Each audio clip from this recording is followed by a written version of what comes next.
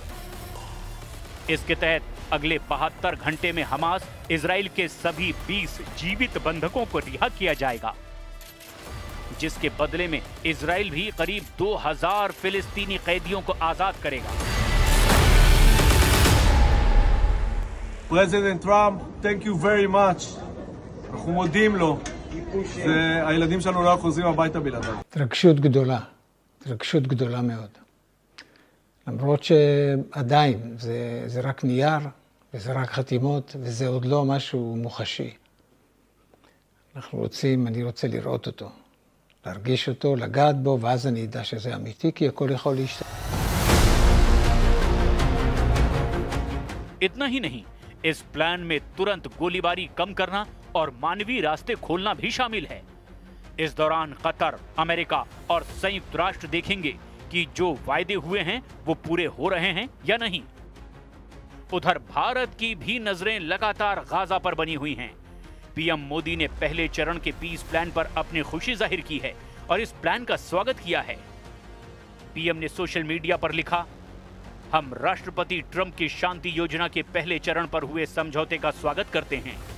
ये प्रधानमंत्री नेतन्याहू के मजबूत नेतृत्व का भी प्रतीक है। हमें उम्मीद है कि बंधकों की रिहाई और गाजा के लोगों को दी जा रही मानवीय सहायता उन्हें राहत देगी और स्थायी शांति की राह खोलेगी। गाजा में इजराइल और हमास के बीच शांति के पहले फेज की ही तरह दूसरा और तीसरा फेज भी है, जिसकी शुरुआत तब होगी जब इजराइल और हमास दोनों पक्ष पहले प्लान पर अमल करेंगे। दूसरे चरण में मानवीय मदद पहुंचाना, अस्पतालों तक दवाइयां, खाने पीने की चीजें और सुरक्षित मार्ग बनाए रखना शामिल है। गाजा में लोग घर छोड़कर इधर उधर भटक रहे हैं, उन्हें खाना और इलाज चाहिए। ये चरण तभी काम करेगा जब मदद लगातार मिलती रहेगी। इसी तरह तीसरा चरण भी है, जिसमें बड़े पैमाने पर बंधकों को छोड़ा जाना है। इजराइल चाहता है कि हमास हथियार और सुरंगें नष्ट करे। हमास चाहता है कि बंधकों की पूरी रिहाई और नागरिक सुरक्षा हो। निगरानी के लिए कई देशों और संस्थाओं की टीमें कैमरे, फील्ड रिपोर्टिंग और तुरंत सूचनाओं का आदान प्रदान करेंगी। अगर कोई शर्त टूटेगी तो सख्त कदम उठाने की बात भी लिखी गई है। आखिर में ये योजना कागज पर है, लेकिन कामयाब तभी होगी जब जमीन पर सच में गोलीबारी रुके, मदद पहुंचे और दोनों तरफ से भरोसा बरकरार रहे।